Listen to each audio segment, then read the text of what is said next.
আমরা আর এই trophy I think for the new generation maybe one day Bangladesh নিজে একটা চ্যাপ্টার লিখতে পারেন in the world cup first question সেটা হচ্ছে এই ট্রফির পাশাপাশি এটা অনেক বড় অ্যাচিভমেন্ট কিনা হচ্ছে ওয়ার্ল্ড কাপ উইনিং টিমের একজন সদস্য। আমরা যদি জি। গিলবার্টো সিলভার কথা বলি, তার সঙ্গে আপনি দেখা করেছেন, কথা বলেছেন, জি। এই এক্সপেরিয়েন্সটা কেমন ছিল? আমি জানি আপনার প্রিয় টিম মানে ব্রাজিল ফুটবল পছন্দ করেন আর কি। না, আমি ছোটবেলা থেকে আমি ব্রাজিলকে ফলো করছি, কারণ আমার ফার্স্ট ফেভারিট প্লেয়ার ছিল রোনালদো।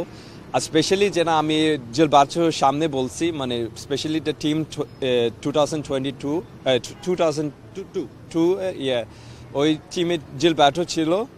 তো স্পেশালি এই টিমে আমাকে অনেক ইন্সপায়ার করছে, কারণ এই সময় আমার বয়স ছিল 12 বছর। আচ্ছা, সো প্রাণ সসের মাখামাখি টেস্ট বার্গারকে করে তোলে আরো ইয়ামি আরো জোস। প্রাণ সস, সসের বস।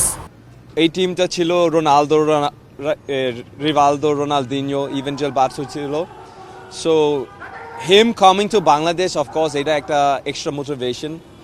আর এই বছর তো অনেক খেলা আছে বাংলাদেশের, সো মানে আমি অনেক এক্সাইটেড হয়েছে ওই সময়। আপনি ট্রফিটা দেখার পরপরই কোনো একটা বিশেষ মুহূর্তের কথা বা কোনো একটা মুহূর্তের কথা মনে পড়েছে কিনা, স্মৃতি এরকম কোনো কিছু?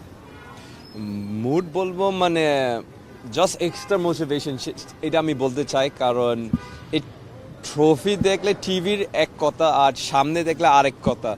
সো মানে এখন মানে অলমোস্ট টাচ দ্য ট্রফি না, সো মানে ইটস মানে এটা আমি ডিসক্রাইব করতে পারি না। অ্যামেজিং। ক্যাপ্টেন, এই ট্রফিটা তো আর্জেন্টিনার, এখন আপনার কাছে কি মনে হয় 26-এর ট্রফিটা কাদের ঘরে যাচ্ছে? একটু ফানি কোশ্চেন। অফকোর্স আমি চাই ডেনমার্ক, কারণ ডেনমার্ক তো যেখানে আমার জন্ম, বা ডেনমার্ক যদি না পারে দেন অফকোর্স আমি চাই ব্রাজিলের হাতে।